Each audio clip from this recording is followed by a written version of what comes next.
Einen wunderschönen guten Tag, Freunde. Herzlich willkommen zu einem weiteren Video hier bei uns auf dem YouTube-Kanal. Und Freunde, heute zeige ich euch, wie ihr von diesem Pizzabäcker-Look zu einem richtig cool geformten Barett kommt.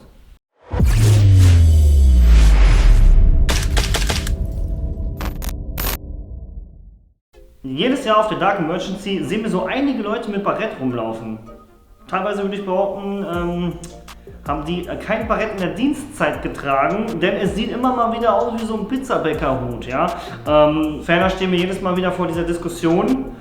Dienstabzeichen, ja, Truppengattungen, Dienstgrad und so weiter und so fort. Wir schließen das ja sowieso per Regelwerk auf unseren Erstaufveranstaltungen aus. Es ist nicht erlaubt, ja, einfach ein Abzeichen einer deutschen oder von mir aus auch internationalen Armee zu tragen. Aber wir haben jetzt endlich Abzeichen für die Dark Emergency rausgebracht, beziehungsweise wir bringen sie eigentlich jetzt mit diesem Video raus.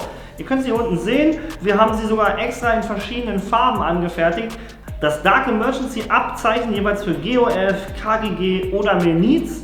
Und ja, das macht sich hervorragend auf so einem Barett. Und zu diesem Zwecke wollen wir euch heute einmal zeigen, wie man ein Barett vernünftig anformt, damit es auch cool sitzt, gut aussieht, denn das ist mehr oder weniger tatsächlich der einzige Sinn und Zweck eines Baretts. Es muss halt dementsprechend vernünftig aussehen. Und ich freue mich drauf, abends auf dem Marktplatz der Dark Emergency so die einen oder anderen in der Feldbluse oder von mir aus auch dicke Jacke und ein richtig geil geformten Barett mit Dark Emergency Abzeichen zu sehen. Ich habe jetzt 57 cm oder sagen wir 56 cm Kopfumfang. Ich habe mir jetzt ein 57 cm Barett geschnappt. Also die Zahl ist dann tatsächlich Kopfumfang in Zentimeter. Dann ist das immer so eine Sache, wie messt ihr? Ne? Ihr müsst halt den gesamten Kopfumfang nehmen. Am Ende des Tages habe ich während meiner Bundeswehrzeit das Barett hinten über den Kopf nie so richtig drüber gezogen. Also nicht so, ja, sondern es lag immer auf. Ja? So hast du halt ein bisschen Spiel. Wie gesagt, wenn du im Feld bist, wenn du dich bewegst, wenn du rennst, wenn du springst, trägst du kein Barett. Also ist es auch nicht so schlimm, wenn das jetzt nicht komplett spack am Kopf sitzt. Und ich sag euch eins, wenn ihr so ein Ding mal 8 Stunden tragt, das merkst du auch auf der Birne. Ne? Wenn es dann zu eng ist, ist es mega unangenehm und ihr habt nachher immer so einen fetten Abdruck hier. Ne? Müsst ihr mal drauf achten. Und wenn ihr mal im Zug, das ist mir schon ein paar Mal aufgefallen, wenn ihr im Zug mal einen zivil gekleideten Soldaten seht, den erkennt ihr meistens am Seesack oder am Rucksack, und dann hat er hier oben so einen Abdruck. Dann ist der noch nicht lange umgezogen. Ne? Gut. Ihr habt jetzt hier das Band rauskommen und ich gebe euch den Tipp zum vernünftigen Einstellen. Macht hier schon mal so einen kleinen Knoten rein, weil der ist jetzt noch flexibel, den kann man noch von A nach B schieben. Und dann das ganze Ding auf den Kopf, ja, hinten ein bisschen rüber, so ungefähr mache ich's. Und dann hier ziehen. Ja, zack, zack, zack. Wie gesagt, Kopfumfang ist ja schon vorher ausgemessen, dementsprechend muss ich jetzt hier gar nicht großartig festziehen. Ihr werdet feststellen, wenn ihr jetzt das Seil so total festziehen müsst, dann ist es einfach die falsche Barettgröße schon. Ne? Dann am besten nochmal umtauschen. So, dann so eingestellt lassen, runternehmen vom Kopf und jetzt einfach noch einen zweiten Knoten hier reinsetzen. Zack. Ich kürze das Band jetzt ein bisschen, aber ich kürze es nicht zu krass, weil, wenn es nachher nicht sitzt, habt ihr noch ein bisschen Spiel. Wenn das Band jetzt direkt hier abschneidet, könnt ihr nachher gar nichts mehr ändern. So, ich kürze mal auf die Größe. Dann am besten kurz abklemmen. Ihr nehmt einfach den Pin vom Abzeichen ab und dann friemelt ihr das Band mit der Nadel hier vom Abzeichen einfach hinten rein. Kleiner Knoten am Ende, so sollte das aussehen. Das heißt, das Barett ist jetzt eingestellt auf eure Kopfgröße. So, im Endeffekt könnt ihr euch daran orientieren. Dieser Punkt ist mehr oder weniger hinten in der Mitte, ja. Und hier, ja, dieses Leder, was hier eingenäht ist, das ist die andere Seite eures Abzeichens. Das bedeutet, das Abzeichen landet am Ende hier drauf. So, Barett nass machen. Am besten mit warmes Wasser nehmen.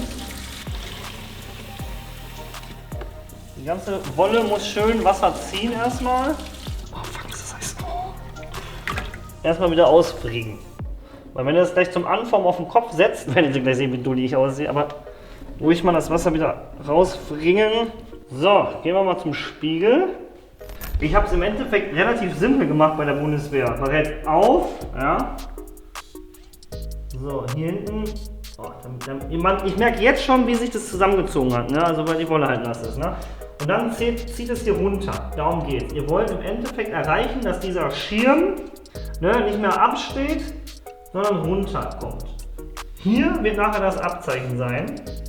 Und die Amis, die tragen das nochmal ein bisschen anders abgefahren. Die haben hier so einen riesen Knick drin. Ihr könnt das auch jetzt halt so formen, wie ihr das gerne hättet. Es ist halt, wie gesagt, wichtig, dass der Schirm runterkommt und ihr trotzdem noch versucht, hier so eine gerade Linie hinzubekommen. Viele haben es auch immer irgendwie so komisch so. Es ist aber auch ein Stück weit Geschmackssache. Ich habe einen General bei der Bundeswehr gehabt, der hat sein Barett, also der kann ich gar nicht zeigen, wie er das getragen hat. Ich meine, der Typ war ganz speziell.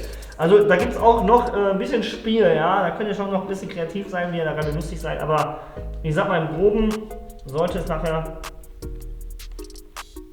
so sitzen. So, also ihr könnt das Barett jetzt auf dem Kopf tragen, bis es einfach trocknet. Draußen in der Sonne rumlaufen. Bei der Bundeswehr haben wir es so gemacht, dass wir es eingedreht haben. Also wir haben es hier quasi über diese Schirmkante eingerollt und ihr nehmt das auch mit rein. Und dann, das durfte ich nicht bei meiner Bundeswehrzeit, das quasi unter die Schulterklappen packen, aber ich habe es dann immer in die Seitentasche der Kampfhose gepackt, ja. Und in der Form transportiert ihr später das Barett sowieso, wenn ihr es nicht auf dem Kopf tragt. Ja? Was wir jetzt noch gemacht haben bei der Bundeswehr, wir hatten solche Rippenheizungen. Ja? Da konntet ihr das Barett dann, wenn es so feucht war, reinschieben und dann ist es getrocknet. Da aufpassen, nicht zu heiß machen. Ne? Hitze, das Barett arbeitet. Das ist Wolle, es zieht sich zusammen. Ihr könnt es, wie gesagt, auf dem Kopf tragen. Ich werde es jetzt mal der Puppe aufsetzen.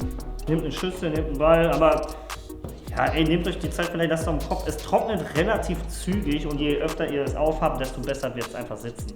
Und der Typ sieht schon gar nicht mehr aus wie ein Pizzabäcker, oder? Noch ein kleiner Tipp, wenn es solche Fussel wirft, wie hier jetzt, ne? Dann könnt ihr Folgendes machen. Nehmt einfach einen Einwegrasierer und rasiert euer Barett runter. So bekommt ihr eine übelst glatte Form wieder hin. Das habe ich sau oft gemacht. Es gibt auch einen Unterschied zwischen den dienstlich gelieferten Baretts und ich habe mir so ein Kommando-Barett dann gekauft. Die Baretts, die wir jetzt hier bei uns im Online-Shop anbieten, sind dann eher zweiteres, also in die Kommando-Barett-Richtung. Die sitzen einfach besser. Die sind nicht so riesig, weil das ist halt auch ein Unterschied. Ne? Die sind wesentlich kleiner. Das, was dienstlich geliefert wird, das ist so ein richtiger Ballon. Ne? So, kommen wir nun zur Barettnadel zum Anstecker. Dazu nehmen wir das Barett. So, ihr macht jetzt hier 2 Löcher rein, das zeige ich euch gleich. Es wird normalerweise durchs Leder gepiekst, weil was ist die Aufgabe des Leders? Es ist, dass ihr das Loch auch nicht so ausfranst. Das kontert dann quasi hier, wenn der Stift nachher hier liegt. Ich werde es jetzt so machen, dass ich das Leder quasi als Abstandshalter oder so ein bisschen als Schutzfläche zwischen meinem Kopf und dem Anstecker lasse. So, ich drücke das jetzt mal an. Als Tipp, klappt euch das raus, dann seht ihr, in welchem Bereich es sitzen muss. So, und hier so ein bisschen zentriert. Ja, dann drückt es ein, dann macht ihr hier ein Loch rein. Das geht relativ einfach, ne? Wenn ihr ein scharfes Messer habt, seid vorsichtig. Hier seht ihr schon die Abdrücke. Ich mache erstmal ein Loch rein, drückt ihr hier durch. So, ne? Da kommt der Ring da durch.